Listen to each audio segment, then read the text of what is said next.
I want to talk about the automatic adjustment of limb position using the myotactic reflex, So the myotactic reflex involves muscles, including, for example, a biceps muscle, and the ends would be where it's attached to the bone or to a tendon or ligament. Inside are what are called muscle spindles and individual muscle cells, ordinary muscle cells.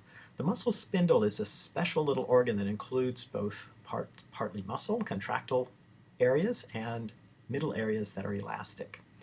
So muscle fibers are on the left, the muscle spindles, and I've drawn it much bigger than it really is. This would be a tiny little muscle thing. It looks a little like a spindle, in other words, torpedo-shaped, pointed at both ends, and it's attached to the connective tissue. At the ends are parts of a muscle spindle that are actually muscle cells. They're called intrafusal muscle fibers. It's fusiform, a muscle spindle, so intrafusal. And when they contract, they only affect the muscle spindle. When they contract, these areas I'm highlighting in brown, when they contract, they shorten only the spindle. The areas I highlighted in darker brown here, these are extrafusal fibers, which is just another way of saying ordinary muscle fibers, ordinary muscle cells, and they are what shorten the muscle. And there's many, many more of them. Okay, so that's what I've just drawn here in green. If we zoom in on a muscle spindle, I can point out to you the parts that are contractile in brown at the ends here. So these are muscle cells. They have actin and myosin, just like any other muscle, and these two regions are the contractile portions. The middle is elastic. It has elastins, and it's stretchy. It can stretch either because the whole muscle has stretched if the muscle is lengthened, and it can stretch because the intrafusal fibers contract, which we'll come back to later. Okay, in this central elastic portion is the end of a sensory neuron. That sensory neuron has sodium stretch channels. And so when this central area stretches, that opens stretch channels, sodium comes in, and it starts action potentials in this sensory neuron. And the sensory neuron here is in blue, and the nucleus and the synapses are back in the spinal cord. In green here, I'm drawing a motor neuron, and this could actually cause contraction of the muscle cell. And of course, this is just one motor unit. There'd be many more.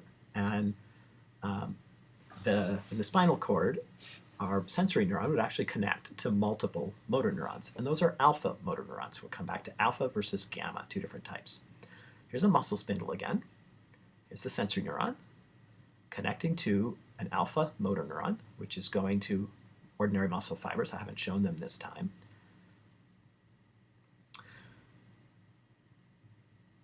So let's think through the events. So let's say we've stretched the muscle. The whole muscle has been stretched.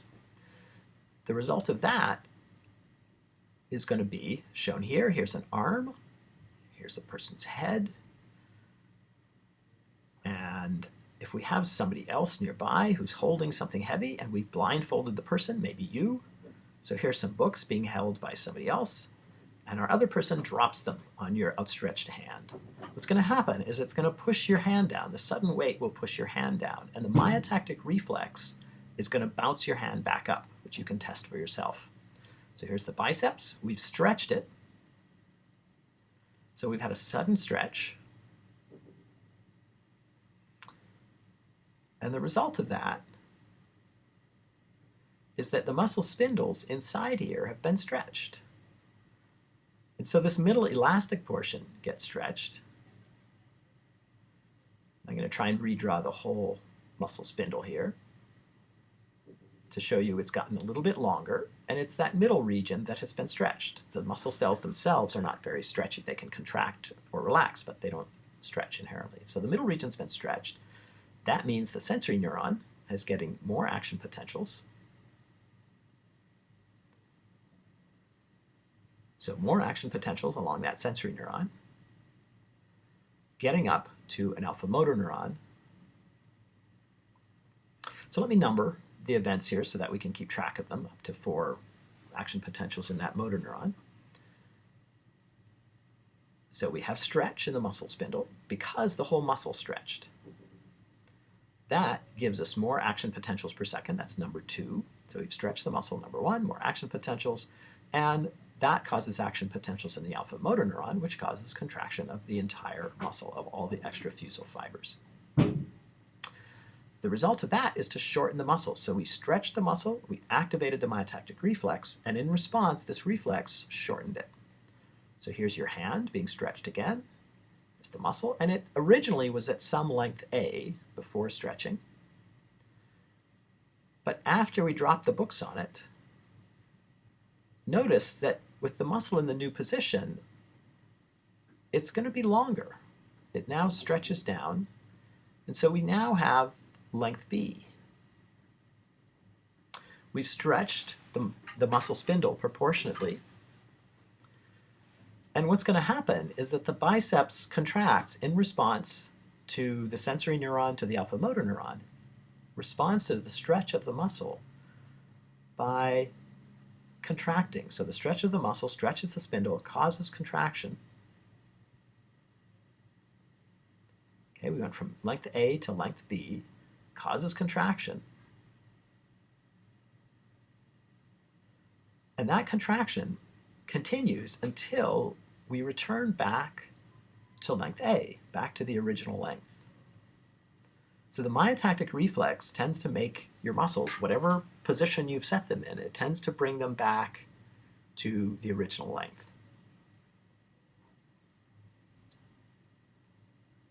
So here's a muscle again and a muscle spindle. Sensory neuron. We're going to add a little bit more to this diagram. There's an alpha motor neuron. Of course, your muscle is not only responding to this one simple reflex. So I want to draw this section and take you through it again. Here's the muscle spindle stretched. More action potentials.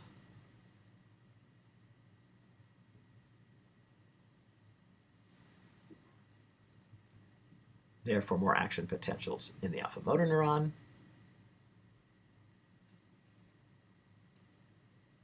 And contraction of the whole muscle to bring it back to the same length. It shortens the muscle back to the original length. Okay, so that's not all the muscle does. It needs to be able to react to other stimuli. So we're going to add in what's called the gamma loop, or pain and the gamma loop. And this is your reflex response to a damaging stimulus, something that would cause you pain. And you respond before you actually feel it. It uses the same sensory neuron and alpha motor neuron, but there's another neuron here. This is a gamma motor neuron, and it only innervates, it only goes to the intrafusal muscle fibers, only that one tiny little portion. So what's that going to do? Okay, so here it is going to those intrafusal fibers. Well, if we contract those, the portions controlled by the gamma motor neurons, that is going to pull on that center elastic region. Remember that the muscle spindle is attached by connective tissue, so the ends are locked in place to whatever length the muscle currently is. And so when those intrafusal fibers contract, they stretch out to these green lines, that center region. You already know what should happen. If we stretch that middle region, we're going to open stretch sodium channels. So the result is stretch the central region, we get stretch channels open. In that elastic region, in the sensory neuron, we get more action potentials. Okay, so here's the sequence of events. We stretch those contractile regions. 3, that gives us more action potentials in the sensory neuron. Number 4, that causes action potentials in the alpha motor neuron, and that's going to contract the whole muscle. So in this case, we didn't stretch the biceps. We just used the gamma motor neuron to cause a higher amount of contraction than we had before. Well, what activates a gamma motor neuron? So gamma motor neuron can cause contraction all by itself. Well, one thing that activates a gamma motor neuron is pain. It causes a reflex response that makes you pull away. So here's a hand again, this time on a hot stove. And you respond before your brain even notices the pain. Okay, there's the hot burner. Okay, so pain activates gamma motor neurons, stretches that center region, causes the sensory neuron to cause alpha motor neurons to contract. So here's an arm again and a really ugly ligament up at the top. There's your biceps and your hand. Pain activates a pain neuron, a nociceptor neuron, which projects to the gamma to the gamma motor neurons, which innervates the intrafusal fibers, which causes them to contract, which stretches the middle region and activates sensory neuron, which releases action potentials to an alpha motor neuron, finally, and that causes contraction of the muscle.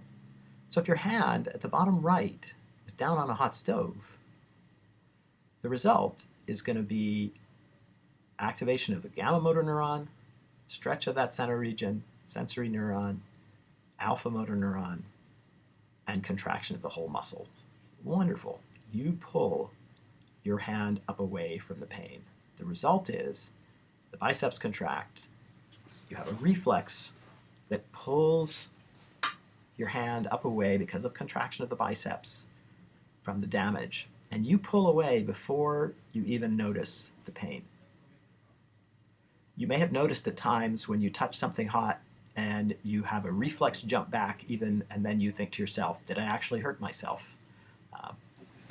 This actually happens before you're consciously aware. Your awareness follows.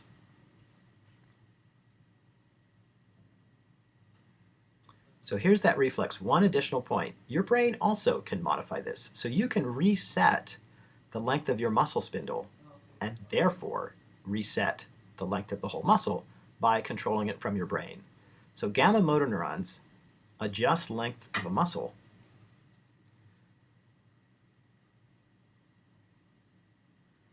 and they create a muscle set point for some length. They can support a reflex to a sudden stretch that brings you back to the original length. They can do a reflex response to pain, and they can adjust the length of the muscle. So they can adjust a set point that then will be held automatically in response to a sudden movement.